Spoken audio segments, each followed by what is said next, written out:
In 2020, Modal Electronics released the CARBON8.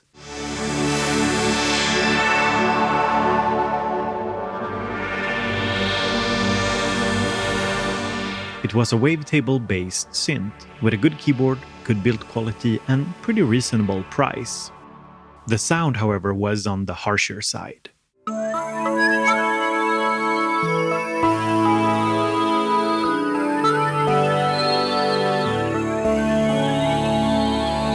Later the same year, Modal released the CARBON8. It was based on the same platform as the Argon and had virtual analog oscillators instead of wavetables.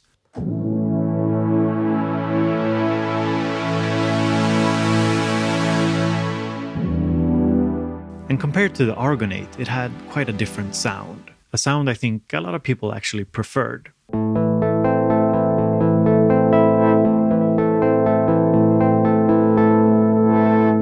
I think people responded pretty positively to the Argon8 and CARBON8, but not long after the release of these synths, Modal Electronics found themselves in financial difficulties.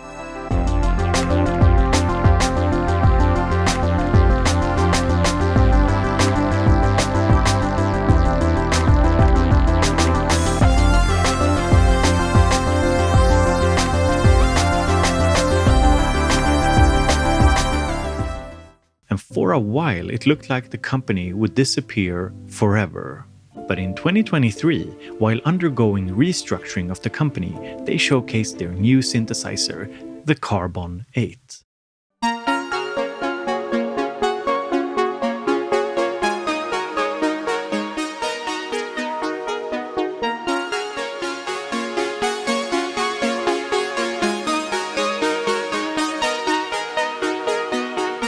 And that's where we are today, and here I have it. The CARBON8. I felt it kind of flew under the radar. It wasn't covered that much on YouTube, and I think a lot of people kind of missed it. So I asked Modal if they could send me a review unit so I could cover it. Now, before we take a deeper look at the CARBON8, I just want to get something out of the way. The argon, the cobalt, and the carbon are like different kinds of chocolate. Think of it as different kinds of apples, not completely different fruit. But having used the Argon8 and the Cobalt8 quite a lot, I will say that the CARBON8 is probably my favorite flavor so far. And this video was sponsored by OUT. It's the synth store you go to for indie synthesizers, the stuff that you won't find in regular stores. And they're definitely worth checking out, so use my link in the description. In terms of specs, it's an 8-voice digital synthesizer, and it feels like it shares a bit of the DNA from both the Argon8 with its digital oscillators, there's wavetables in this one for example, and the algorithms from the Cobalt8, and it feels like it's the most refined synth that Modal has put out. But beyond oscillators, it shares the same specs as the previous synths. It has 3 LFOs, 3 envelopes where 1 is assignable, it has a whopping 34 filters to choose from, a sequencer and an arpeggiator. There's also an editor for this synth. It works pretty well, but it's not something I personally use. If you've owned a lot of synths, you know that it's not a given that the presets are any good, but the CARBON8 has some of the best presets that I've ever tried on a synthesizer.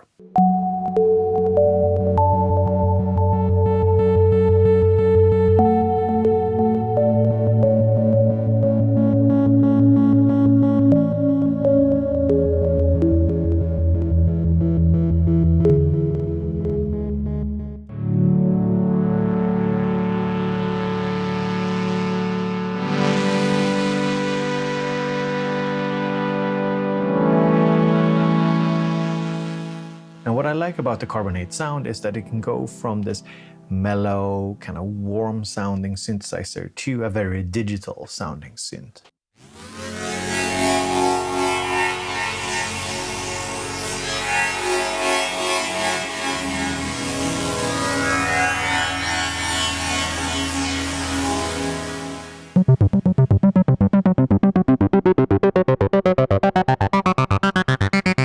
And I think that the synth excels at these sort of plucky sounds.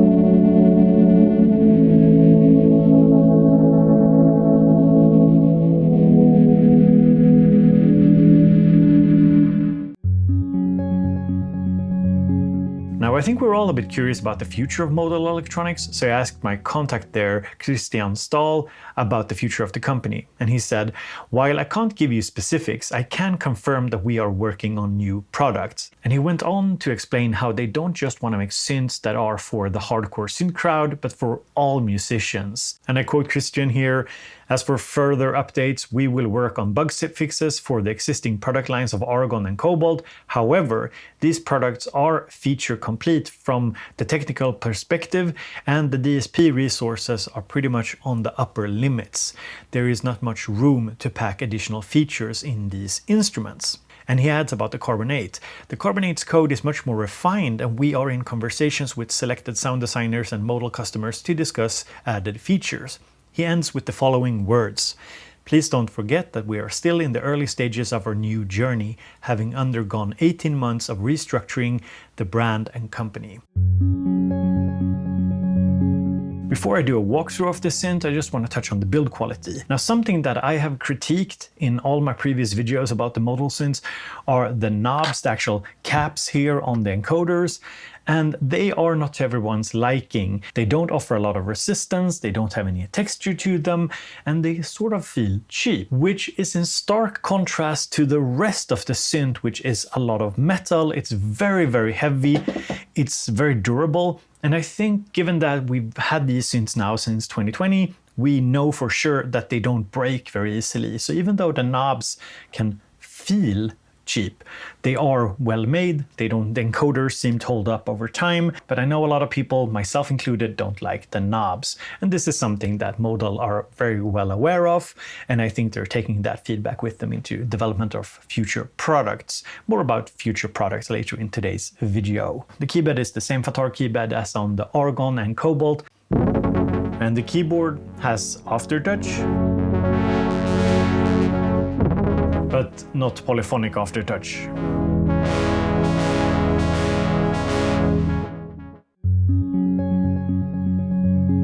Next up, I'm gonna do a walkthrough of the Carbon8. I'm gonna make a patch from scratch and giving you an idea of how it is to work with, as well as what it sounds like and what it can do. So we start with an initialized sound. And where do we go from here? Well, first up, we have the two oscillators here. We got tuning and we have the contour and core. So what does this mean? Well, basically it means that you select a waveform, for example, this saw here, and if you turn this knob, we can increase the sync amount, but that is per oscillator core. There's multiple ones to choose from, so we can select something different instead. We could go for a hard synced random oscillator instead.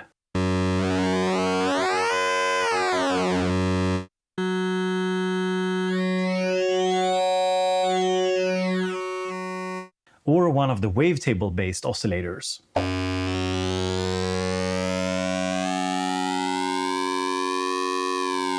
So think of the oscillators as waveforms ranging from basic ones to the complex wavetables, and then you can apply some sort of wave shaping to them.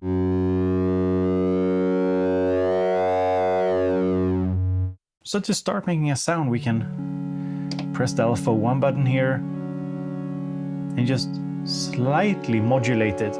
I find that just doing slight bits of modulation to the actual oscillators are best, because as you can hear, if I turn it up a lot, we get a very big sound difference. So let's keep it kind of gentle, and we can turn up the level of oscillator 2, and we can press LFO here and modulate it a bit more. If we go too hard, you start hearing a lot of changes, and we don't want that. We want a more subtle change. And one thing I really like is that if you hit shift, you can very quickly change the algorithms applied to the oscillator, and that's a way to just try different things like this.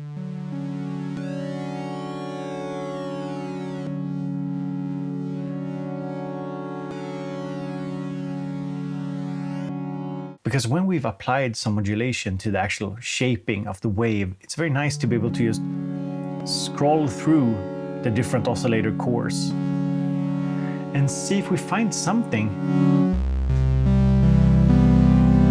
that we like. So I think one of the big strengths of something like the Carbon8 versus, say, a Minilogue XD, for example, is that it's very easy to get a very complex sounding oscillator sound out of it. The basic oscillators are easily tweaked to where you get a lot of movement and complexity out of it, which I think is cool, interesting, and may or may not be for you. And now what I like to do is introduce a bit of drift. So we have two parameters to help us make the sound more organic, I guess you could say, more old school. So drift introduces pitch instability.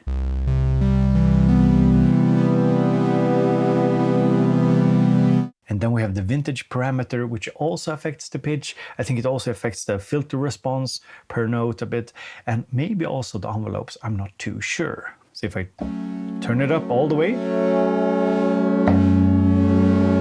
it gets really detuned. So I like to keep it around like 30, 40, and then hit shift. I change the fine tuning a bit on each of the oscillators, maybe -5, +5, just giving a bit of pitch spread.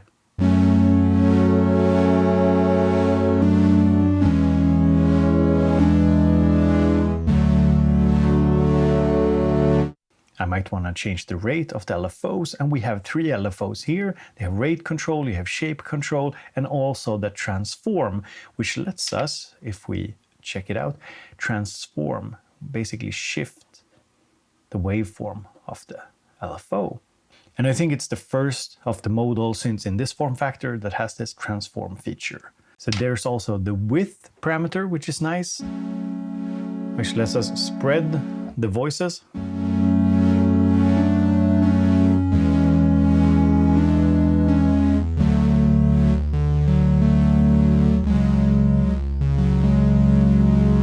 Something which is different from the previous modal synths is also that we have individual level control here of the oscillators. I do believe, at least on the Carbon8, or was it the Argon8, there was more like a, I don't know, crossfade between the oscillators. Here we have individual level control, which means that we can modulate it.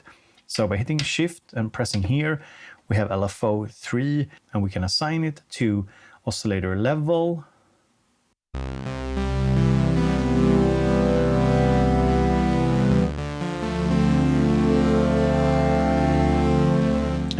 Like how you have this analog sounding patch, but you also start hearing this more digital sound, like there's something creeping into the sound. It feels very digital, complex, interesting, which I like. Now, next up, what I like to do is just introduce a bit of reverb. Here's one thing I don't like, and that is the fact that you have to actually scroll through the different effects to get to the reverb, which should be probably the first effect. There is reverb and reverb V2. I think that the V2 effects take up 2 slots out of the 3, so you can't use the third one, but I often find that 2 effects are plenty enough. There are also some very interesting effects, for example, gain and compression and stuff like that, which can be very useful for certain types of sounds.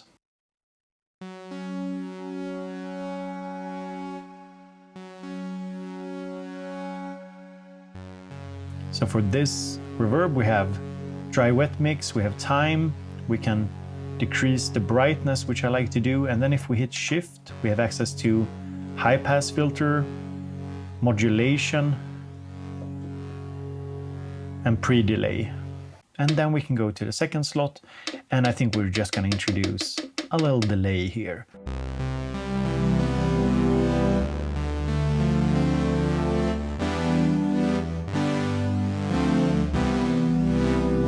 Now, before we get to what is arguably the best part of the synth, I think, the filter section, we gotta talk about the X-Core. So the name might imply that there's some kind of cross-modulation going on, and sometimes it is, depending on the settings, and sometimes it's not. There is, for example, not your typical frequency modulation. There is this Mod LP, which is basically a low-pass filter applied to the second oscillator, and we can listen to the difference here.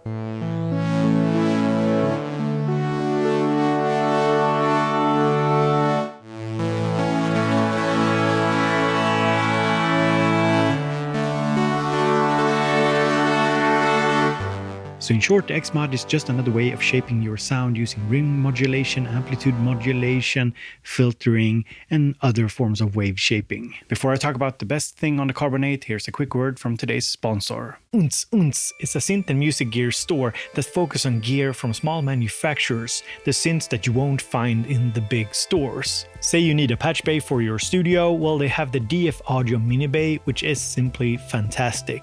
Or why not the DFAM's little brother, the Metal Fetishist, or the newly released Drop synthesizer, which is just crazy. They also have the Bastel Bestie mixer, which is a portable analog mixer, which I use for my local synth meetups. Or why not pick up some synth stands by Synthrise? And I've met the guys behind the store, and it's a store by true synth nerds for us synth nerds. So use my link in the description of the video and check out OUT. You support my channel and small indie manufacturers. Next up we have the filter section, and I will say, and I'm not paid to say this, this is one of the best filters on a digital synth out there right now. I think it sounds really good. And the Carbon8 comes with the most filter types of any of the previous synths. I think it's over 30.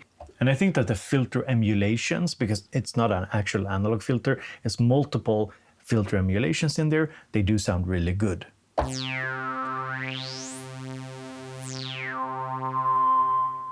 Can add a lot of resonance.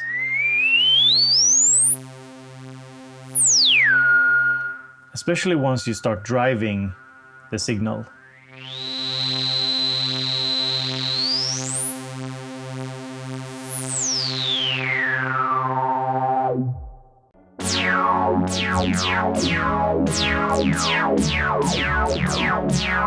And my favorite is the dual low-pass filter. So we have dual peaks here. You can see if I turn on warp here and resonance turned up, you can see we got two peaks, two resonant peaks, and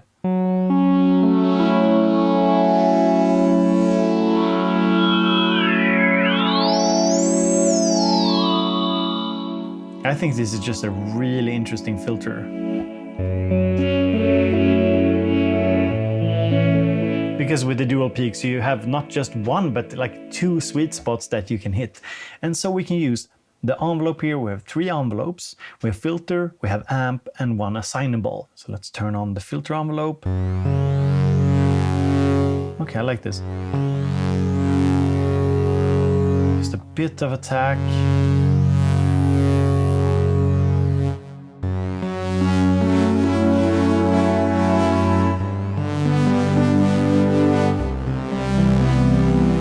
And then we can use the Mod EG here, press it here, we turn up resonance. So we use the Mod EG to increase the resonance and change the warp. I'm just trying stuff here. And then we can press it again and then shape the envelope. As you can see, it's pretty quick and responsive. This is a critique I had of the original Argon 8, that the graphics were not super responsive all the time, but I really like how responsive they are now. And good note about the envelopes is that there's also different envelope settings, whether you want it to be linear or exponential and so on.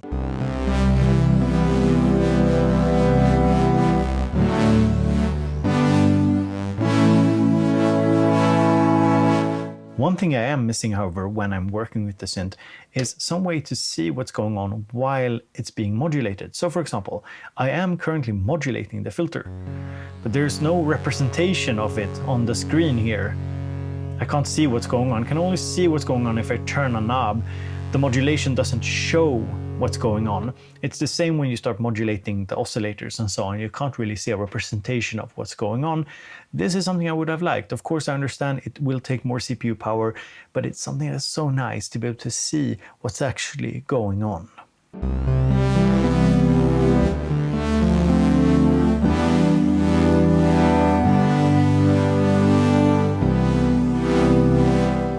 I think it sounds pretty good, actually. I think it's the best sounding modal synth that I've used. I think they've really nailed it. And I think it's how the Argon8 DNA comes together with the Cobalt-8 algorithmic approach. And I'm here for it. I like it a lot, actually. It's also that it feels like they really nailed all the shortcuts. It's easy to understand what I'm supposed to do. Oh, here's a good thing to know also. If you hit, for example, the filter EG here, or the amp, or whatever, or one of the LFOs, you can always change the depth here. So it's like, it's a way to like mix in the modulation. So, for example, you want to change the depth here and go negative.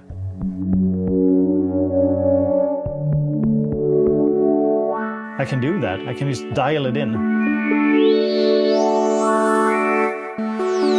So it's like a master depth control per modulation, which is super nice. Under envelopes, you can change from exponential to snappy to soft, linear, and so on.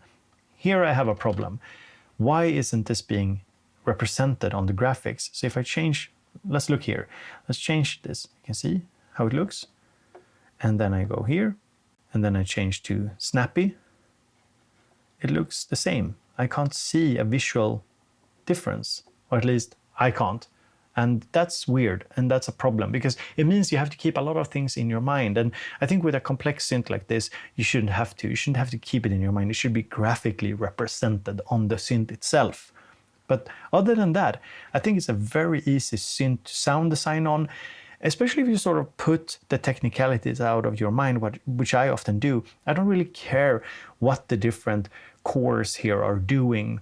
I try not to think about what the different algorithms are actually doing technically. Instead, I just sound design on it. And this has led me to some pretty cool patches that I made. Here's a sync sound.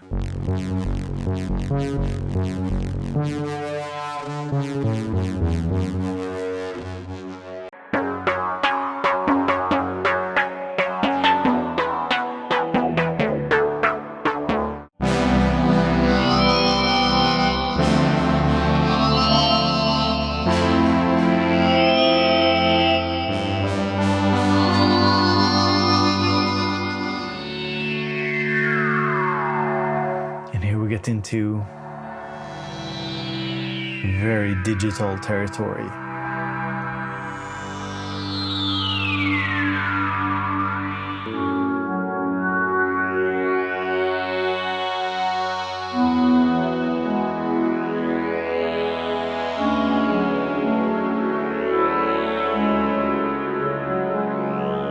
Something a little bit more mellow, using reverb and a chorus and no third effect.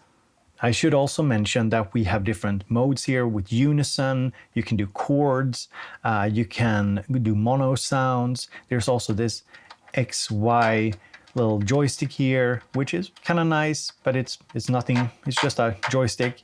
And then we have an arpeggiator and we have a sequencer, and the sequencer also has automation lanes, which means that you can record parameter automations into the sequencer. But I won't go into depth on these things. You can watch my older Cobalt-8 and Argon8 videos if you want to learn more about those features, because they are the same. One thing that you might not like is that you have to use the shift button here to access various things. And sometimes it's easy to just leave it on, and then you start turning something and you accidentally change something that you didn't want to. That's a negative. Another negative is that you have only 8 mod slots available. This is a critique that I've had of the original Argon8, the Cobalt-8, and now the Carbon8. 8 mod slots are too little. 8 polyphony is fine. But the mod slots, I think, should be expanded if they ever make like a new version or Mark II versions of these synths, for example. There's also an odd thing going on here. I'm not sure if this is intended or a bug. Maybe it's intended, but if I hit shift here, I select LFO number 1, and then I turn fine. Oh, it says all mod slots are full. That wasn't scripted. That's hilarious. Let's go to an empty patch, hit shift, press here, turn this knob here, and now it says global pitch. But I've hit shift, so it should be fine tuning that I'm modulating, but for some reason it instead goes to global. And maybe it's because we already have drift and vintage knobs, which affect the fine tuning a lot. And then this just lets you modulate the global pitch. So maybe it's a choice, it's a design choice that they've made so that you have an easy access to the global pitch, because for some patches you might want to modulate the global pitch quickly. But I don't know, I felt that was a little weird because, yeah, that's not how anything else works on the synth, I think.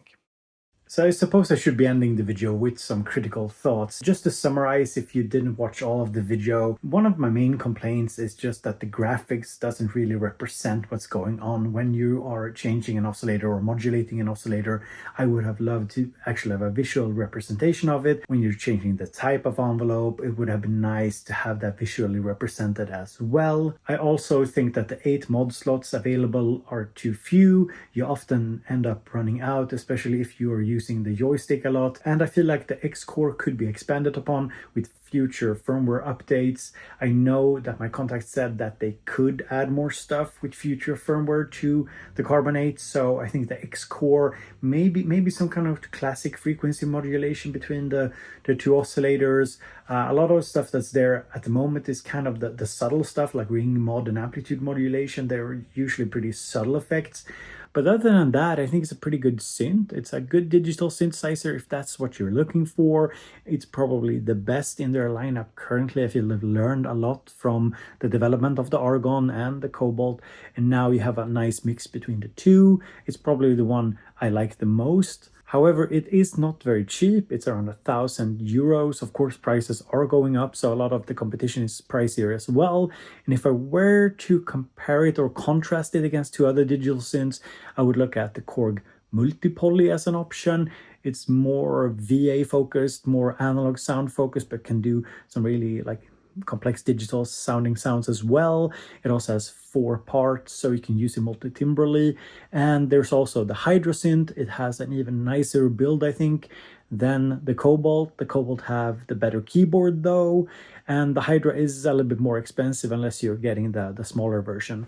So yeah, I would look at those two synths. They're not exactly the same, quite different offerings in terms of the technical specs and how they sound, but they're interesting options to look at. And the second thing to think about is that we don't know what the future holds for modal. Now the good thing is that the Argon 8, the Cobalt 8 and the Carbon 8 are pretty much finished synths, tried and tested, been out for quite a while now, all of them. So if anything happens with the company in the future, you can still use the synths unless you are heavily dependent on the applications, because of the applications, of course, need future support. I'm not saying that things doesn't look good for modal, but it's very hard for me to judge or assess the situation other than going by their word. It seems like they have, started to work in the right direction, but who am I to say? So just keep that in mind and have a great day.